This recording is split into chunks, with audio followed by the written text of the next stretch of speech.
Eh bien, bonjour à tous. Voilà, je n'ai pas pris le temps de me présenter, tout est installé, on va y aller. Je suis très content d'être là avec vous. C'est mon tour de remercier toute l'organisation d'Agile Tour Montpellier. Moi, je suis encore nouveau à l'exercice des keynotes, hein, donc je suis très content qu'on me donne cette opportunité. Je suis très content de partager avec beaucoup de personnes. Et donc, c'est super. Voilà, bon, vous avez mes coordonnées, n'hésitez pas à partager. Et puis, on va y aller. Donc, la collaboration, signe d'une véritable agilité. Donc déjà, on va parler de la collaboration. Est-ce que ma télécommande est allumée et elle est éteinte? Voilà, ça va marcher mieux. C'est quoi la collaboration? Alors, je vais vous donner une définition. Cette définition, évidemment, elle n'engage que moi, si je puis dire. C'est quoi? Donc déjà, il y a un élément qu'on va retrouver, c'est quand même le fait que les personnes elles travaillent ensemble. Ça a l'air bête, hein, mais il y a quand même des équipes où les gens, c'est ce qu'on appelle un collectif d'individus et non pas une équipe, quoi. Personne ne travaille pas vraiment ensemble. De la même manière, c'est quand même des équipes où les gens se parlent. C'est pareil, parfois on met des gens côte à côte et elles ne se parlent même pas. Et enfin, c'est aussi des personnes qui partagent leurs compétences. Donc quand je dis qu'elles partagent leurs compétences, ça ne veut pas dire qu'elles ont les mêmes compétences. Au contraire, parce qu'en général, justement, quand on fait une équipe de personnes, c'est bien justement parce qu'on a besoin de plusieurs compétences et qu'on cherche une synergie. Et quand ça fait 6 mois, 1 an qu'on travaille ensemble et qu'on n'a pas la moindre idée du travail de son partenaire, c'est qu'il y a un problème quand même. À un moment donné, il y a quand même un partage des compétences qui doit s'opérer. Ensuite, c'est aussi un environnement où justement il y a la collaboration, où les personnes se connaissent les uns les autres. Ça veut dire quoi? Ça veut dire qu'elles savent comment les autres fonctionnent, comment chacun fonctionne, c'est quoi leurs attentes mutuelles, c'est quoi leurs besoins. Alors, un exemple très concret, alors moi les exemples, hein, ils vont être très tirés de l'IT, de l'informatique, parce que c'est de là que je viens, c'est que là j'ai le plus d'exemples. Par exemple, un développeur, il y a certains développeurs qui sont très à l'aise de marcher dans le flou complet. On leur donne une spec très approximative, ils s'en sortent très bien. Et il y en a d'autres, il faut que ça soit un pavé très très très carré où tout est précis. Voilà, c'est pas de jugement dans ce que je dis, juste qu'on n'a pas tous les mêmes attentes, les mêmes besoins, le même mode de fonctionnement.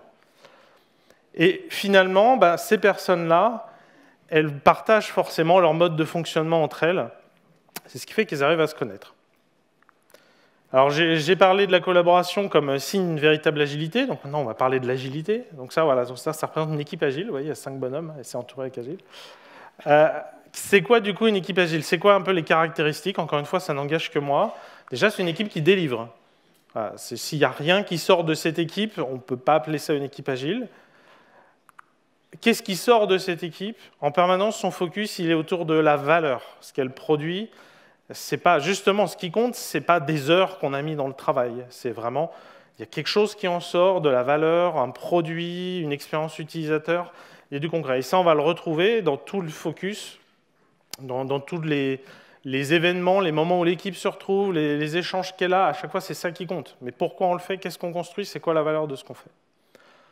Un autre élément, c'est l'amélioration continue. En permanence, on prend du recul sur comment on travaille, on essaye d'améliorer justement ces manières de travailler. Au Scrum, il y a comme une réunion dédiée qui revient à chaque itération, qui est la rétrospective, donc un moment formel pour se poser et réfléchir à comment on travaille et comment aller plus loin ou comment corriger nos difficultés. J'ai dit des choses un peu génériques. Alors maintenant, ce serait quoi cette équipe si elle était vraiment agile? C'est là qu'on arrive sur le titre de la présentation, c'est qu'elle va être vraiment dans une collaboration forte et permanente. Et c'est à ça qu'on reconnaît une équipe qui est vraiment agile. Et donc, le sujet que je vous propose, c'est qu'on regarde ça, justement. Qu'on essaye et de faire le lien, finalement, entre des dynamiques d'équipe qu'on constate. Ouais, là, on est dans la collaboration, effectivement, c'est agile, ou là, la collaboration est plus discutable et on peut se demander si c'est vraiment agile. Alors maintenant, je vous ai donné cette définition, encore une fois, qui n'engage que moi, mais malgré tout, on peut regarder par exemple ça, donc le cœur de l'agilité en français, Heart of Agile, porté notamment par Alistair Cockburn. Ça date de quelques années, enfin ça continue, mais le mouvement a commencé il y a quelques années, qui essaye de revenir un peu au fondement de l'agilité, non pas sous l'aspect des pratiques, mais vraiment sous l'aspect des attitudes, des comportements. Voilà, lui, il dit, on collabore, on délivre, on réfléchit, on s'améliore. Bon, voilà, sans le vouloir, on tombe un peu sur les mêmes choses, ce qui n'est pas forcément surprenant non plus quelque part. Voilà. Donc encore une fois, ce que je vous dis, c'est qu'on va essayer d'être entre guillemets une petite souris. On va regarder comment ça se passe dans des équipes et essayer de voir en quoi c'est de la collaboration ou pas et en quoi c'est le reflet d'une équipe vraiment agile. Bon alors, présentation rapide de Jean-Pierre Lambert, si vous ne le connaissez pas déjà. Donc voilà, donc Jean-Pierre Lambert, il a plusieurs casquettes dans sa vie. Celle que je porte aujourd'hui, c'est quand même plutôt celle de coach agile. Il y a aussi Scrum Master, consultant, à servir les personnes, à se mettre à la place du client, et aussi facilitateur test, une casquette un peu bizarre, on va dire coach technique autour des problématiques de qualité, test, stratégie test, etc. Voilà. Et qu'est-ce qui fait qu'aujourd'hui je suis légitime pour venir vous parler? C'est que j'ai un blog jp-lambert.me et j'anime Scrum Life, la première chaîne YouTube française qui parle d'agilité. Donc effectivement, le slogan a été dit tout à l'heure par Alexandre. Voilà, sans détour, sans tabou, mais avec humour. Si vous ne connaissez pas, je vous invite à y aller, scrumlife.tv. Et si vous voulez des autocollants, j'en ai peut-être pas pour toute la salle, mais venez me voir, je vous en donnerai avec plaisir. Bon. Donc, on va y aller. Donc, on va regarder des situations. La première situation, ça va être le passage de bâton. Alors, comme je l'ai dit, généralement, on fait une équipe. C'est justement pour avoir des compétences complémentaires. Parce qu'effectivement, si on reprend des exemples d'informatique, aujourd'hui, on a quand même atteint un niveau de raffinement où on arrive à faire des choses très complexes, très avancées, avec finalement très peu d'efforts. Parce qu'on a plein de frameworks, on a plein de super outils. Mais attention, pourquoi on y arrive avec si peu d'efforts? C'est parce que justement, il y a énormément d'outils spécialisés. Donc en fait, voilà, ça prend 10 minutes parce que la personne, elle sait utiliser des outils très complexes. Donc en fait, au final, on a toujours besoin de plusieurs personnes dans une équipe pour réussir à utiliser ces différents outils et à faire quelque chose de grand en très peu de temps. Donc on l'a toujours. On a toujours le passage de bâton. Vous utilisez l'application sur votre téléphone, il va parler à un serveur. Entre les deux, il faut que ça se parle bien comme il faut. Vous faites une conception de à quoi va ressembler le site, l'application, c'est une phase de conception généralement, on va dire sur papier, sur outil, puis après on va l'implémenter. C'est pareil, un passage de bâton. Ou à la fin, on va peut-être valider que ça marche ou le déployer. C'est pareil, un passage de bâton. Donc ça va être assez intéressant de voir la collaboration de l'équipe. Alors, première situation. Alors, je vais remettre un peu les bases pour essayer d'être vraiment tout public. Donc, ça va être des exemples typiquement autour de Scrum. Donc, Scrum, une manière d'organiser une équipe qui fonctionne en cycle, typiquement 1 semaine, 2 semaines, 4 semaines. Donc, par exemple, 2 semaines. Et on va retrouver toujours la même logique pendant 2 semaines, qui commence par une réunion de planification, qui termine par une revue, etc. Et donc, justement, là, on va être à la revue. On va être à la fin de ce qu'on appelle de ces itérations, on appelle des sprints. Cette revue, donc, il y a l'équipe qui se retrouve. Elle ne se retrouve pas toute seule. Notamment, il y a le patron de la boîte. Voilà, on va dire, la boîte n'est pas non plus 3000 personnes, mais on va dire qu'il y a des personnes importantes qui sont là.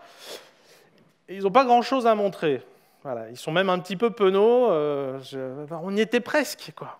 Alors, on n'a pas réussi à tout finir, il ne nous manquait pas grand-chose. Évidemment, on se demande pourquoi. Vous imaginez que le patron est à moitié content aussi. Genre, bon, ok, vous avez raté, ça peut arriver, mais qu'est-ce qui s'est passé, quoi? Alors, on a envie de comprendre, machin, parce que faut bien se dire que le patron, lui, met l'argent sur la table. Lui, il voit pas juste... Il a du mal à concevoir uniquement le fait on apprend pendant 2 semaines. Il voit aussi, oui, mais j'ai mis 10 000 € sur la table.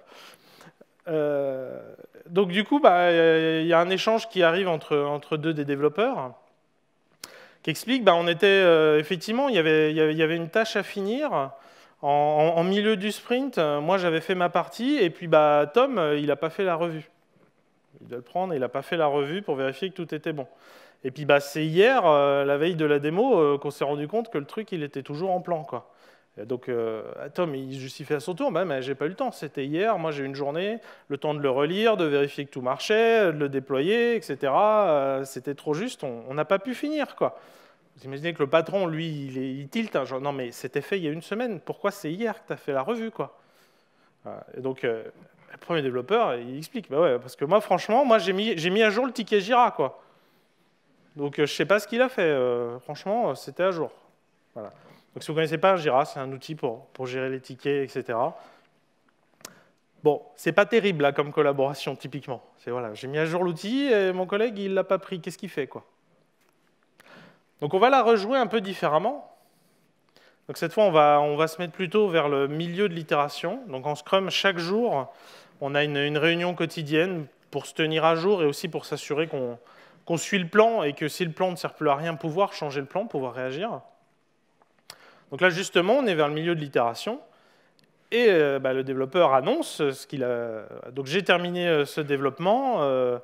Tom, est-ce que tu peux le relire? Est-ce que tu peux faire la review dessus? Donc Tom lui dit qu'il ne peut pas. Ben non, parce que moi je viens d'arriver, je suis en train de préparer mon environnement de dev, etc. Tout n'est pas prêt, mais c'est bon, demain je serai dispo. Et là, Nicolas, il lui dit, écoute, ce que je te propose, c'est viens, on va regarder ensemble à mon poste, parce que moi je ne suis pas du tout serein sur ce que j'ai développé. Donc comme ça, tu viens, je te montre. Tu me donnes le feedback tout de suite, et puis après, c'est moi qui vais aller à ton poste, parce que tu penses que ça sera plié demain, mais en fait, toutes les dernières fois où il y a eu un nouveau qui est arrivé, il a mis 3 jours. Donc on va essayer de faire que ça prenne qu'une journée, effectivement. Voilà. Là, on est plus dans la collaboration. C'est OK, bah viens chez moi, puis après, je vais chez toi, et on fait avancer les trucs directement. On ne se contente pas de Jira. Deuxième exemple de situation. Alors, spec c'est un peu un gros mot quand on travaille dans l'agilité, parce que ça fait très cycle en V. Bon, voilà. Après, ça change de forme. Effectivement, on n'écrit plus des pavés de 300 pages extrêmement détaillés. C'est dynamique. Il y a plein de différences. Bon, sur le fond, il y a quand même un document sous une forme différente avec des caractéristiques différentes qui sert de spec. Et donc, ça va être un travail régulier de l'équipe, justement, de prendre en main ces specs, de les comprendre, de les affiner, de travailler dessus. Et donc, ça va être aussi un moment intéressant de voir la collaboration qui se passe. Donc là, cette fois, l'équipe, elle va être en planification d'itération, planification de sprint. Donc là, c'est vraiment la toute première réunion de démarrage d'une itération en Scrum. On démarre en prévoyant justement l'itération. Dans l'équipe, il y a une personne qui a un rôle un peu particulier, c'est le product owner, qui justement va faire le lien avec le marché. C'est un peu la dimension marketing de l'équipe produit.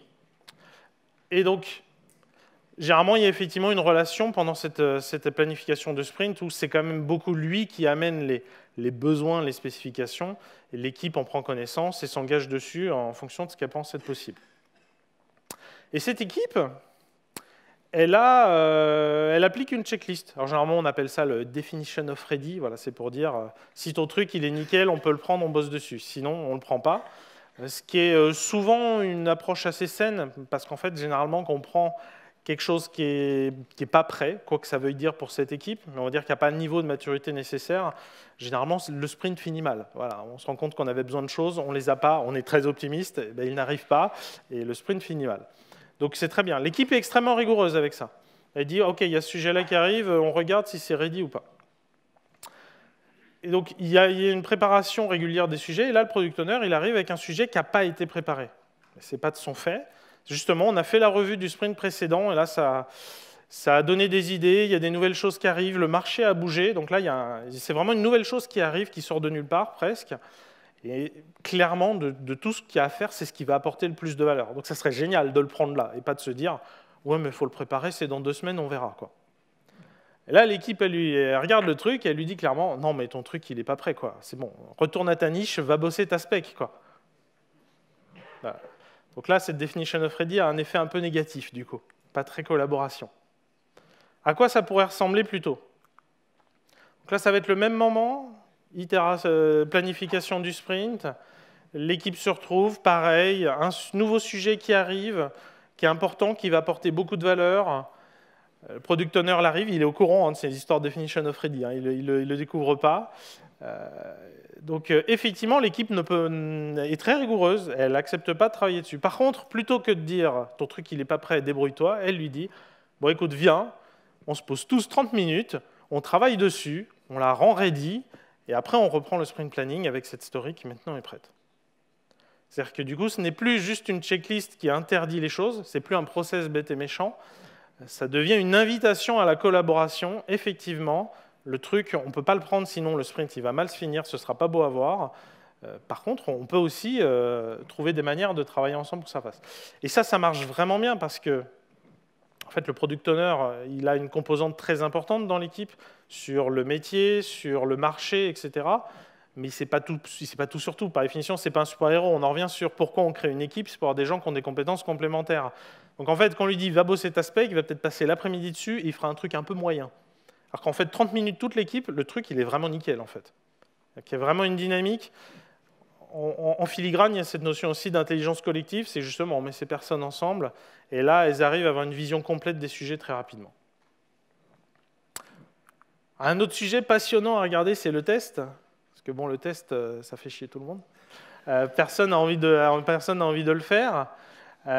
Donc c'est généralement très intéressant de regarder c'est quoi la dynamique autour du sujet du test. Alors,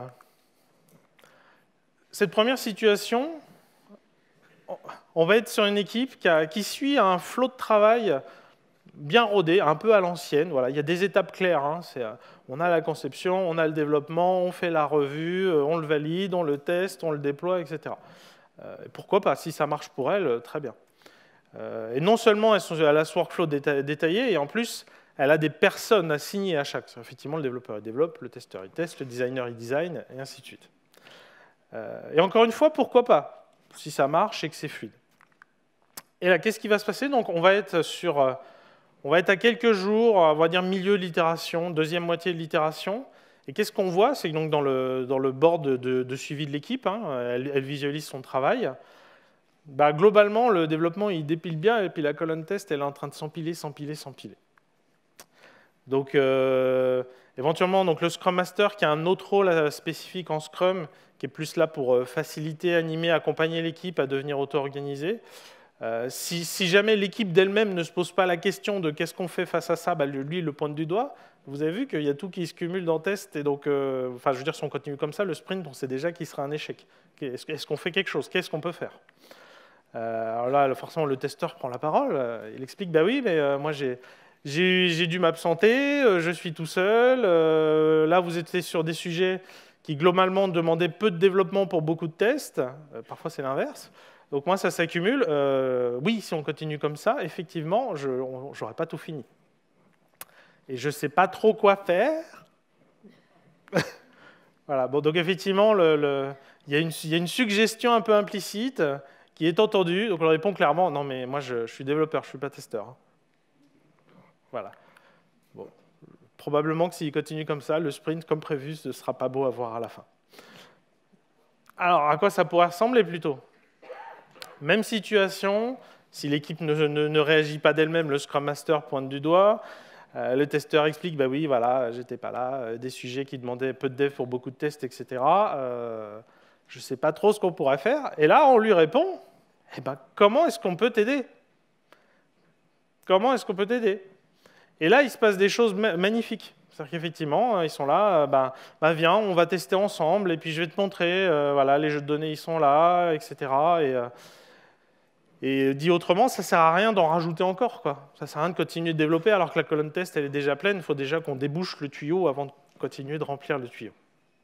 Donc ça, encore une fois, ça vraiment, s'il y a des collègues coach agile ou Scrum Master, si vous avez vu des équipes qui font ça, ça fait plaisir à voir. Hein, ça fait chaud au cœur quant à l'équipe qui crée cette collaboration-là.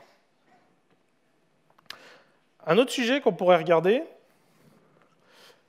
c'est effectivement, donc pourquoi on parle d'agilité, machin, c'est cette idée effectivement qu'on est flexible et qu'on sait s'adapter aux changements. Donc je vous ai parlé de la réunion quotidienne en Scrum. Hein. Pourquoi elle est là? Elle n'est pas là pour se dire bonjour ou raconter sa vie ou tenir à jour. C'est pas pour dire chacun ce qu'on a fait, et encore moins au manager. C'est pour voir où on est par rapport à l'objectif qu'on s'est donné. Et de voir que quand on court dans le mur, s'en rendre compte et faire quelque chose. Donc voilà, ça va être aussi un axe intéressant à regarder, cette notion de changement de plan. Est-ce que justement, qu'est-ce qu'on fait quand on voit qu'on va dans le mur? Alors, on va être quelques jours avant la fin du sprint. Donc, à la fin du sprint, petit aparté, hein, c'est un moment qui est quand même très important pour l'équipe et pour finalement sa montée en maturité et en dynamique d'équipe. Parce que justement, autant qu'au début, finalement, on peut très bien avancer chacun sur ses tâches et puis on est très à l'aise et c'est super, autant quand on arrive à la fin du sprint, il faut juste remplir les cases, quoi. C'est un peu ce qu'on a vu à l'instant avec le test. De toute façon, peu importe qui fait quoi, il faut juste que ce soit fini. Donc, il y a vraiment la montée en maturité d'une équipe, généralement, elle est un peu corrélée au nombre de sprints qu'elle a fait, pas forcément le temps. Si vous faites des sprints plus courts, elle vivra plus de fins de sprint, donc elle va aussi monter en maturité plus rapidement. Donc là, encore une fois, donc on est quelques jours avant la fin du sprint. Donc l'équipe se retrouve pour sa réunion quotidienne. Et là, on voit que globalement, ça ne va pas le faire, quoi. Donc on a pris l'effort de prendre du recul. Encore une fois, si l'équipe ne le fait pas d'elle-même, c'est le rôle du Scrum Master de s'en rendre compte et de le pointer du doigt. Et puis d'apprendre à l'équipe de le faire d'elle-même ensuite. Donc là, on voit que ça ne va pas le faire. Donc le sujet est posé sur la table. Et là, on lui répond, non mais c'est quoi le problème? Il n'y a pas de problème. Enfin, de toute façon, tout ce qu'on n'aura pas fini de développer, on le continuera au prochain sprint si ce n'est pas fini. Donc là, la notion de fin de sprint, elle n'existe juste pas. Hein. C'est juste, on s'en fiche, en fait, je vais travailler en continu sur mes machins, et puis c'est tout, quoi. Là ce fondement même d'amélioration de dynamique d'équipe, il n'existe juste pas. À quoi ça pourrait ressembler plutôt? Donc pareil, quelques jours avant la fin, on voit que ça ne va pas le faire. Le Scrum Master le dit si l'équipe ne le fait pas d'elle-même. Et là, effectivement, on se pose. Et là, toute l'équipe d'elle-même se réunit autour de son board et se pose la question. OK, ça, on peut peut-être l'enlever et quand même atteindre l'objectif de sprint. Ça, on peut peut-être changer un peu le périmètre et atteindre l'objectif de sprint. Ça, si on les inverse, on pense qu'on ira un peu plus vite, etc. Et collectivement, elles se retrouvent et elles créent un nouveau plan, un plan qui pourrait marcher. Soit elle le fait par ailleurs en présence du product owner ou après elle va le solliciter pour valider que pour lui ça reste pertinent par rapport à l'objectif de sprint qui a été donné. C'est-à-dire qu'effectivement il ne faut pas dénaturer l'objectif de sprint. Et voilà. Et ça encore une fois, ça aussi c'est beau à voir. L'équipe se retrouve, elle est là collectivement, elle voit comment on change les choses, etc. Et elle crée un nouveau plan. Ça c'est l'équipe qui marche, c'est une équipe agile. Un autre sujet intéressant à regarder, ça va être le démarrage du projet, voilà, le début. Parfois, on parle de phase de cadrage, etc. C'est intéressant justement de voir quelle dynamique d'équipe on crée autour de ça. Par exemple, on pourrait avoir une équipe où, globalement, par quoi on commence? Donc, on est au début du projet, on est au début du produit. On a commencé à constituer l'équipe, et là, qu'est-ce qu'on se dit? On se dit, non, mais évidemment qu'il faut qu'on se donne un temps de cadrage, évidemment qu'il faut qu'on fasse un sprint zéro, parce qu'il faut bien que les designers ils travaillent en amont pour donner à manger aux devs, quoi. Hein, sinon, les développeurs ils vont pas pouvoir travailler, ils vont glander, ça sera pas bien, quoi. Et là, en fait, on voit bien qu'on n'est pas dans la collaboration. Déjà, d'office, on dit juste... En fait, il y a 2, 3, voire 4 sous-équipes qui travaillent chacun à tour de rôle et qui se passent des bâtons. Ce n'est pas une équipe. D'ailleurs, on a dit donner à manger aux devs. Enfin, voilà, on est quand même sur du vocabulaire un peu... vraiment, tu crées du travail et tu le... Enfin, on est une usine, quoi. Voilà. Alors, à quoi ça pourrait ressembler plutôt? Alors ça, cette phrase, on commence ensemble, on finit ensemble, elle vient notamment de John Cutler. Bon, lui, évidemment, il le dit en anglais. Start together, finish together. Et c'est ça. OK, on a un projet, on a un produit, on a une idée, on a un budget, on a créé l'équipe, on fait un kick-off, tous ensemble, et on y va. Et on va créer le contenu du produit, et on va faire le design, et on va l'implémenter tout de suite, etc. Et dès le premier jour, tous ces membres de l'équipe qu'on a construit travaillent ensemble. Et dès la fin du premier sprint, ils livrent quelque chose qu'ils ont construit ensemble. C'est plus facile à dire qu'à faire. Mais là, il n'y a pas de doute sur le fait que l'équipe elle est vraiment dans la collaboration forte. Et il n'y a pas de doute sur le fait qu'elle fait de la construction incrémentale et itérative. Pour moi, il n'y a pas de doute, elle est agile. Alors, comment améliorer la collaboration de votre équipe? Voilà, essayer de vous donner des conseils, des outils pour essayer d'aller plus vers le vert que le rouge. Alors, déjà, il y a le fait que dans cette équipe, si c'est une vraie équipe où ils travaillent ensemble, ils vont réfléchir ensemble. Ça va faire écho aux exemples qu'on a cités, la planification de sprint, le sprint planning. Oui, c'est tous ensemble. C'est à ce moment-là où collectivement on se dit qu'est-ce qu'on va pouvoir faire, qu'est-ce qui va passer dans ce sprint, qu'est-ce qu'on va réussir, comment on va être, et c'est quoi le plan, comment on va se structurer, comment on va s'organiser. Le backlog refinement, donc là, une réunion où on va justement faire affiner les specs, le backlog pour mieux prendre en main les sujets et que ça se passe bien qu'on est dans l'action, qu'on est dans les sprints. C'est pareil, c'est à ce moment-là aussi on va beaucoup échanger, construire une compréhension commune, aller au bout, se projeter, etc. Avec vraiment cet aspect d'intelligence collective. On a les compétences de tout le monde. Et souvent, quelque chose qui reflète assez bien quand on a ce niveau-là, c'est comment sont faites les sessions d'estimation.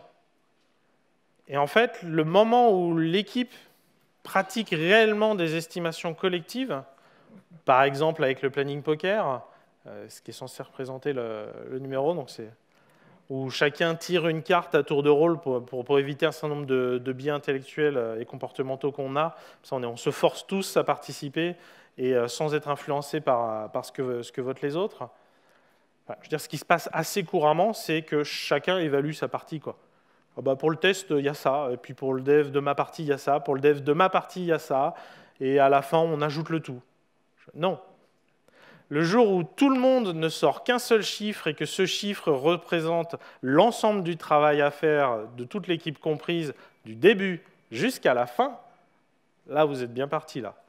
Parce que les personnes ne se préoccupent plus uniquement de leurs compétences, de leur stack, de leurs choses à eux, mais bien de l'ensemble du travail à faire, et tout le monde le fait.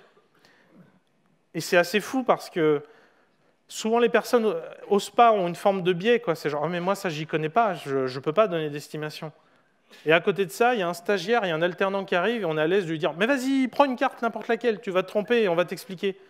C'est quoi la différence? Ok, tu ne connais pas le sujet. C'est tout l'enjeu. L'enjeu, c'est que tu vas commencer à te l'approprier, à te le maîtriser, et que si tu te trompes, eh ben, on t'expliquera. Oui, tu as oublié qu'on a ce legacy qui traîne dans les couloirs et qui prend la poussière, et que ça va nous prendre une semaine en plus parce qu'il faut le gérer, etc. etc. Voilà, donc le jour où vraiment tout le monde se force à estimer l'ensemble du travail avec cette vision collective, enfin de bout en bout, on est bien parti. Un autre sujet, j'ai parlé de la réunion quotidienne. La manière de l'animer, alors la manière assez traditionnelle, c'est via 3 questions de voilà, qu'est-ce que j'ai fait hier, qu'est-ce que je vais faire aujourd'hui, est-ce que j'ai des points de blocage. Alors déjà, je nuance, puisque finalement, depuis 2 versions du Scrum Guide, donc qui sont les règles du jeu de Scrum, c'est qu'est-ce que j'ai fait hier qui nous amène à l'objectif d'itération, qu'est-ce que je vais faire aujourd'hui qui nous amène à l'objectif d'itération. Est-ce qu'il y a des points de blocage qui empêcheraient d'atteindre l'objectif d'itération? Bon, malgré tout, on reste quand même dans le jeu.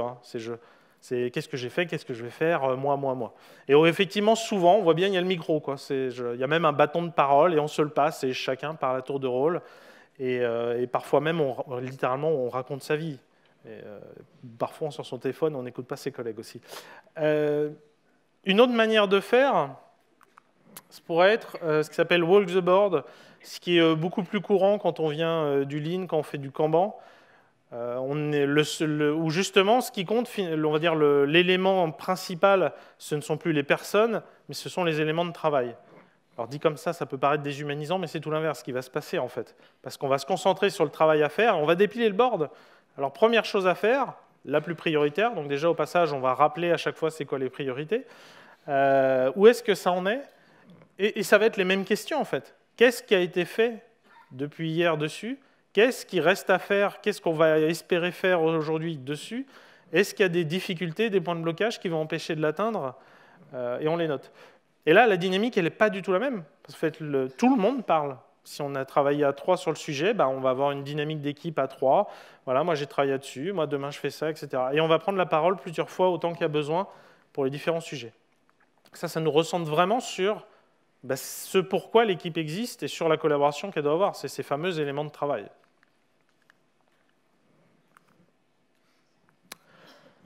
Autre chose, c'est sur quoi on se concentre. Qu'est-ce qu'on mesure aussi? Alors un classique, c'est effectivement mesurer la productivité. On demande aux gens d'estimer combien d'heures ça va leur prendre. On leur demande de noter combien d'heures ils ont passé dessus dans l'outil et de mettre à jour le reste à faire. voire on peut aussi valoriser le présentéisme, c'est important d'être là de telle heure à telle heure, etc. Ça, c'est des mesures qui, en fait, ont tout un tas d'effets de bord assez pervers et qui, en fait, on s'en fiche un peu. Une autre chose à mesurer qui est assez intéressante, je pense, c'est le délai de production. On peut parler aussi de temps de cycle ou de lead time, d'un certain nombre de KPI de mesure qui, là encore, nous viennent plutôt du Lean, de Kanban. Et là, on s'en fiche, en fait, de qui a fait quoi, de combien de temps on a travaillé dessus. Seule question, c'est quand est-ce que c'est rentré dans le système, quand est-ce que ça en est sorti. Et est-ce que ce temps, il est le plus court possible, et est-ce qu'il diminue. Et ça crée des dynamiques qui n'ont rien à voir. Parce que finalement, si on te demande d'être le plus productif possible, faut bien que tu te concentres sur les choses que tu maîtrises. Et puis aider ton voisin, finalement, ça te fait perdre du temps plus qu'autre chose. Alors que quand on se concentre sur le temps de cycle, la question, elle est plutôt, et à chaque instant, comment collectivement on peut travailler ensemble pour que cette chose-là, on la sorte le plus vite possible. Donc ça crée des dynamiques d'équipe qui sont beaucoup plus saines mécaniquement. Voilà, quand on mesure la productivité, on est toujours obligé de mettre beaucoup de formes derrière. Oui, mais bien sûr, il faut aider vos collègues. Oui, mais bien sûr, il ne faut pas oublier de préparer les sujets à venir, parce que sinon, ça sera la catastrophe demain. Oui, etc. Non, il faut juste réduire le temps de cycle. Et en plus, en termes de KPI à mesurer, c'est beaucoup plus compliqué de le truander, en fait. Parce que truander la productivité, c'est facile. Enfin, vous voyez vos estimations à la hausse et vous voyez que vous êtes super bon. Que le temps de cycle, globalement, c'est factuel. On l'a mis dans le système là, on l'a sorti là, ça met tant de temps à sortir, c'est rapide ou c'est lent. Et, donc ça va, beaucoup plus positif. On peut parler du pair programming. Pair programming, donc, qui consiste à mettre deux développeurs sur le même poste. Quand je dis ça, c'est une explication très simpliste. Une meilleure analogie, c'est plutôt les courses de rallye. On a un pilote et on a un copilote, ou pilote et navigateur. Bon, ils n'ont pas le même rôle. Effectivement, il y en a un qui tient le volant, qui tient le clavier, et un autre qui prend plus de recul, qui essaie de garder l'image globale en tête et donner des conseils. Donc, il y a une dynamique. Donc, effectivement, on imagine bien quand les deux personnes font ce travail ensemble, elles sont dans la collaboration. Et en fait, j'ai envie d'élargir un peu le spectre, c'est que ça ne marche pas que pour la programmation, ça marche aussi pour le test. Je l'évoquais tout à l'heure, viens, je te montre. Voilà, les outils, c'est ça, on teste comme ci, on teste comme ça, et ça marche dans les deux sens. Il y a une vraie montée en compétences qui s'opère, et elle marche dans les deux sens. Je te donne les pratiques, mais j'acquiers aussi ton expertise. Si on prend l'exemple du test, le développeur va peut-être apprendre à comment tester, mais le testeur va aussi mieux maîtriser l'aspect technique de ce qu'on teste, en étant au contact du développeur. Et donc, il va aussi devenir meilleur testeur. Ça marche aussi pour le design. Généralement, on a beau séparer les gens, il y a toujours une phase entre les deux, la phase d'intégration. D'ailleurs, on appelle souvent cette personne l'intégrateur. Quoi qu'il arrive, généralement, on retrouve sur le même poste le designer et le développeur, parce que globalement, on fait les derniers ajustements, etc. Donc ça se fait assez naturellement pour le point de contact. Mais en fait, on peut l'élargir beaucoup plus. Même la phase de conception dans l'ensemble, on n'est pas obligé d'attendre de sortir des mock-ups pour se rendre compte que ça va être compliqué de l'implémenter ou ça ne va pas le faire avec les frameworks qu'on utilise. Ça, en fait, si on implique les gens dès le début, on y pense tout de suite. Et pareil, il y a une montée en compétences dans les deux sens. En tant que développeur, si je travaille avec un designer, je vais aussi mieux comprendre pourquoi on fait un workflow comme ça ou autrement, etc. Donc cette activité de travailler à deux, elle marche pour tout type d'activité et elle a beaucoup de vertus. Alors, je précise aussi que le temps de développement n'est pas corrélé à la vitesse pour taper au clavier. C'est plutôt lié à la vitesse à laquelle on réfléchit. Et donc, en fait, quand on met deux personnes sur le même clavier, la productivité n'est pas divisée par deux parce qu'on n'a qu'un seul clavier. Voilà, on passe beaucoup de temps à réfléchir, ce n'est pas le moment où on tape qui est un problème. Donc, voilà. Alors, il y a des gens qui vont même plus loin que ça.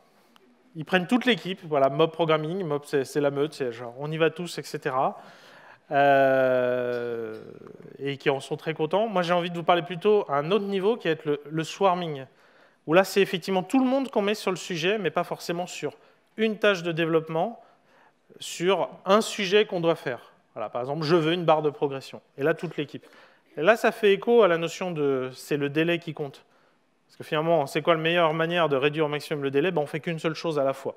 Là, c'est ce qu'on fait, en fait. On prend un seul sujet, et on est tous dessus en même temps.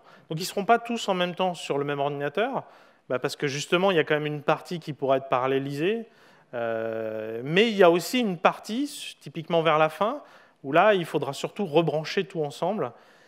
Et là, les personnes, mécaniquement, vont travailler ensemble. C'est une équipe qui fait ça. Ça, c'est une vraie dynamique d'équipe. Ils prennent un sujet, ils se posent tout. Voilà, swarming, hein, c'est quoi swarm déjà? C'est par rapport aux essaims d'abeilles. Vous imaginez, c'est le truc, ça fait bzzz dans tous les sens dans l'open space. Ça bouge dans tous les sens, tac, tac, tac, ils prennent le sujet et ça bouge, quoi.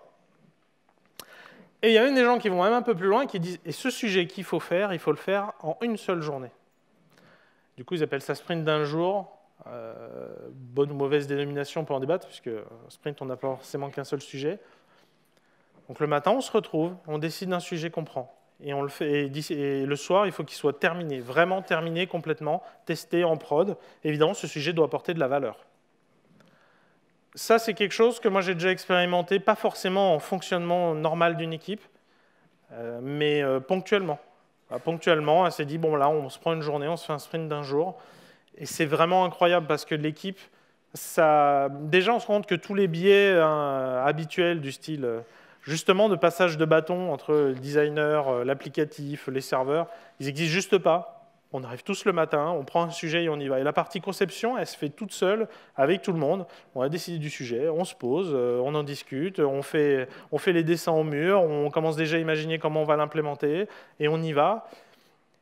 Ça pose déjà un contexte où il n'y a pas de contraintes, il n'y a pas de barrière. Et on se rend en fait que, effectivement, les limites, on se les met nous-mêmes, que globalement, les gens arrivent très bien à travailler ensemble. Et ça met en valeur toutes les difficultés de l'équipe. Parce que finalement, ce que je disais, en fin de sprint, c'est à ce moment-là qu'on apprend. Quand on a une timebox d'une seule journée, tous les problèmes, on les voit forcément. Oui, mais d'habitude, ça met 2 heures à builder. Là, c'est un vrai problème. Et le jour où tu as un bug urgent, tu n'as pas envie d'attendre 2 heures non plus. C'est très enrichissant, je vous engage à le faire, même de manière ponctuelle, avec une équipe. Alors cette équipe, on peut aussi l'encourager à faire des partages, justement, de leurs différents métiers. Alors, quelque chose assez à la mode, le BBL, pour Brown Bag Lunch. Bon, en gros, c'est une rencontre, un échange, une conférence ou un atelier sur la pause déjeuner. Donc, les gens ramènent à manger. Ça peut être faire des vies ma vie. Ça, pour se rendre compte, par exemple, le rôle de product owner, on ne se rend pas forcément bien compte. Potentiellement, on se rend compte à moitié de ce qu'il fait quand il est dans l'équipe. On ne se rend pas trop compte de la moitié où il est avec le reste dans l'entreprise, potentiellement. Ou ça peut être des choses comme faire une matrice des compétences. Voilà, dans cette équipe, les différentes personnes savent faire ça, ou ont envie d'apprendre ça, ou sont à l'aise d'enseigner aux autres. Et le simple fait de le modéliser peut déjà suffire justement pour créer des dynamiques entre les personnes de partage. Alors on a parlé aussi du fait que les personnes se connaissent entre elles. Voilà, donc ça peut être sur le fait de comment on s'ouvre entre personnes dans l'équipe. Alors on peut parler par exemple de Management 3.0. Il y a un très bon livre, il y a des formations, mais c'est aussi une énorme boîte à outils. Dans cette boîte à outils, on a par exemple un atelier Moving Motivators pour que les personnes explicitent c'est quoi leur motivateur intrinsèque. C'est quoi les plus importants pour eux, est-ce qu'ils sont satisfaits ou pas. Donc ça, c'est une manière aussi de partager. Évidemment, à l'origine, c'est plutôt conçu en mode entretien individuel entre le manager et son manager, mais on peut l'appliquer à plein d'autres domaines différents et on peut le faire en tant qu'équipe pour se comprendre, se connaître les uns les autres dans une équipe et justement mieux comprendre en fait les besoins de chacun. Il y a aussi d'autres ateliers qui tournent autour des valeurs. Donc, soit ça peut être justement créer une identité d'équipe via les valeurs d'équipe, ou au contraire partager ces valeurs individuelles.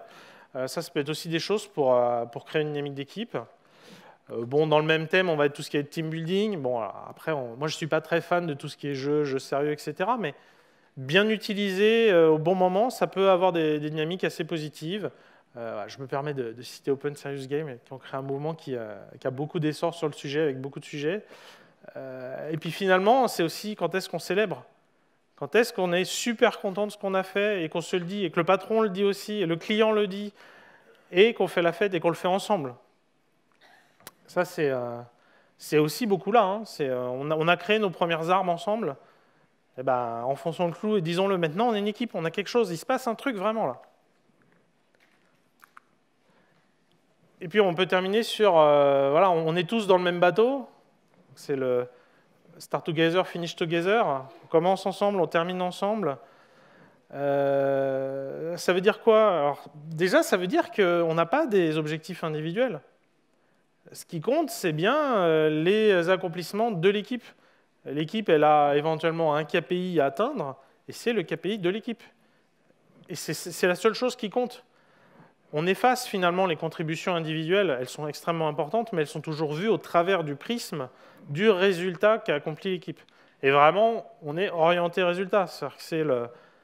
C'est pas les heures qu'on a mis dedans, c'est pas ça. Ce qui compte, c'est on a fait plus 5% d'acquisition de nouveaux leads. Voilà, ça c'est bien, et c'est ça qui compte. C'est un KPI business et on avance, et ça sert vraiment à quelque chose. Et en fait, on s'en fiche du comment on l'a fait. Vous voyez qu'en derrière, ça veut dire aussi que l'équipe, elle s'organise comme elle veut. On lui donne un cadre clair pour qu'elle s'organise. Et évidemment, commencer et terminer ensemble, c'est aussi, comme je l'ai évoqué, le kick-off avec tout le monde. On ne laisse pas des gens sur le côté parce que ça coûte trop cher, vous comprenez, de les impliquer. Conception ensemble, etc. Et à la fin, célébration. La célébration aussi ensemble. Et donc, pour résumer, voilà, donc ma définition de la collaboration, c'est vraiment les gens, ils travaillent ensemble, réellement ensemble. Encore une fois, c'est une évidence que je dis là, mais parfois, les gens sont dans la même équipe, ils ne travaillent pas ensemble, ils ne se parlent pas. Le partage des compétences, si ça fait 1 an que l'équipe existe et qu'ils n'ont pas la moindre idée de, dans les grandes lignes, c'est quoi l'architecture des autres stacks, ou de comment on teste, ou de à quoi ressemble le design, ou même c'est quoi leur produit. Ça fait des années que tu construis techniquement un produit, tu es censé connaître un minimum le fonctionnel de ce produit-là. Sinon, il faut se poser des questions. Et évidemment, c'est des personnes qui ont créé une vraie dynamique d'équipe, donc qui se connaissent les unes les autres. Voilà, ça veut dire quoi? Donc, c'est comment elles fonctionnent, c'est quoi leurs attentes, leurs besoins, et puis qui se le partagent mutuellement. Et puis, je vous remercie. J'ai mis le QR code en petit pour ne pas gâcher le chat. Et il nous reste un peu de temps pour des questions et finir à l'heure à 10h30.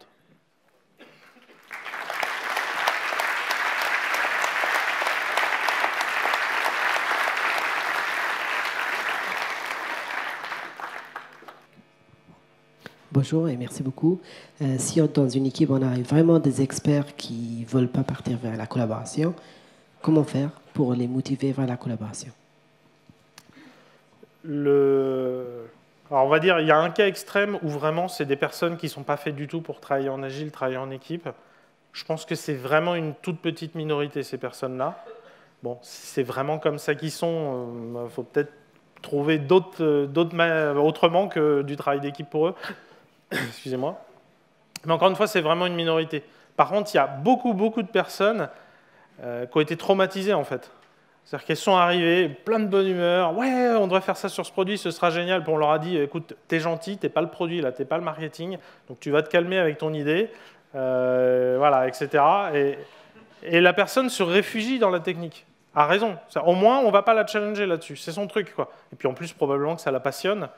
Et donc, ça peut être compliqué de ramener les gens de ça. Moi, j'ai cette conviction que la plupart des gens ont été traumatisés et qu'on peut les emmener. On ne renie surtout pas l'expertise. On est très content qu'elle soit là. Dans l'équipe, on ne veut pas des gens génériques. On veut qu'ils soient capables d'aider leurs collègues, pour apporter de la flexibilité dans l'équipe. Mais on est très content qu'ils soient aussi des experts et qu'ils aient un sujet où ils peuvent être le lead. Et finalement, on a plein de leads dans l'équipe, selon le type de sujet. Ça, c'est une chose. Et ensuite, il y a très certainement beaucoup à creuser sur justement le contexte dans lequel on met cette équipe. C'est-à-dire que dès lors que si on l'objective individuellement, je ne sais pas, sur le nombre de bugs qu'elle corrige, sur le nombre de lignes qu'elle écrit, sur plein de choses qui sont individuelles, mécaniquement, on ne crée pas une dynamique qui l'emmène à aller travailler vers les autres. Donc la dynamique d'équipe, elle est aussi beaucoup liée à c'est quoi le contexte qu'on met. Et en fait, le genre de choses qui se passent, si on a fait une transfo agile, on est content, c'est génial, tout se passe mieux. Il se passe 6 mois, il se passe 1 an, et là, au fait, on fait comment pour les évaluations annuelles? Voilà, on aurait pu le prévoir plus tôt, vu que c'est tous les ans. Et là, on a un conflit fondamental moi, avant, je faisais mes entretiens individuels, je lui donnais des objectifs, on faisait le truc ensemble, et voilà. Et comment j'arrive à faire ça sans casser la dynamique d'équipe? Et il n'y a pas de vraie bonne réponse à ça, en fait. C'est très compliqué, voire impossible, de donner des objectifs et des récompenses individuelles aux gens sans casser les dynamiques d'équipe. Donc, clairement, le contexte dans lequel on met l'équipe, est-ce qu'on les met dans une dynamique qui favorise une dynamique d'équipe? Voilà, c'est un peu tout ce que j'ai dit. Est-ce que ce qu'on mesure, c'est bien ce qu'on sort et combien de temps on met à le sortir? Ou est-ce qu'on est sur la productivité, sur des objectifs individuels? Comment on les récompense?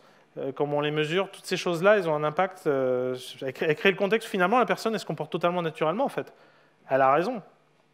Donc voilà, donc il y a aussi beaucoup certainement sur le contexte, et donc il n'y a pas un outil miracle non plus. Le contexte dans lequel on met l'équipe, souvent les gens ont un comportement qui est adapté en fait au contexte où ils sont, simplement, quoi. On parlait des différents types de personnalités dans une équipe, hein, et le fait que les attentes et les besoins de chacun sont différents. Dans la pratique du pair programming, on travaille ensemble sur quelque chose en même temps. Et or, il y a des personnes qui ont vraiment besoin d'un temps de réflexion et de préparer et ensuite de faire. Comment on peut arriver à cumuler les deux? Oui. C'est compliqué pour... il y a comment... Alors, ce qui est sûr, c'est qu'effectivement, la plupart des personnes, lorsqu'elles commencent le pair programming, elles ont un gros moment d'inconfort. Elles n'ont pas l'habitude, il y a le côté je me mets un peu à nu, c'est assez compliqué. Donc déjà, il y a ça. Et après, il faut continuer. Et ce qui est finalement assez intéressant, c'est plutôt de voir que si on y arrive, ça dira beaucoup de choses très positives sur l'environnement qu'on a mis en place, en termes de on partage, on se dit des choses, on travaille ensemble, on est dans la transparence, etc. Donc déjà, pareil, on en revient sur dans quelle mesure c'est la personne, dans quelle mesure c'est le contexte, l'environnement.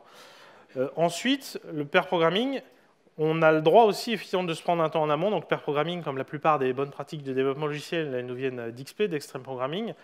En Extreme Programming, on ne se jette pas forcément sur le clavier. C'est normal aussi de prendre 10 minutes, une demi-heure sur un tableau blanc pour faire un début d'archi, voir comment on fait les choses. Donc c'est normal. Donc il y a aussi une phase où on peut réfléchir en amont, prendre du recul. C'est pas juste directement, on se met sur le clavier, on y va. Et on pourra en échanger dans quelle mesure cette partie-là elle s'anime. Est-ce que la personne a besoin de réfléchir en amont?